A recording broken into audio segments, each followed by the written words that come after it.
So if you can't see your following list on Instagram, there are many reasons as to why this is, and I'm going to be explaining that in this video. So I'm on my profile right now and you can see my number of posts, how many followers I have, and then my following tab. If I go ahead and tap on my following tab, this is going to show me the list of everybody that I am following. Now, if you cannot see this list for some reason, the first reason could be that you're having a bad internet connection. So what you can do is switch to mobile data from Wi-Fi, and if you're on mobile data, switch to Wi-Fi, see if that rectifies the issue. And the second option, and one of the most common reasons as to why you're getting this error, is that you have done too many actions in a bot-like behavior. So you've gone ahead and unfollowed too many accounts within a certain time period, usually over 100 per hour.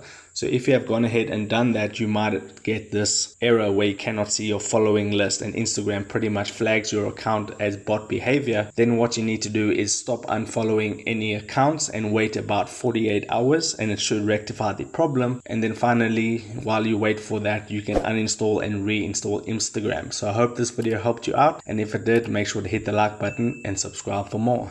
Take care.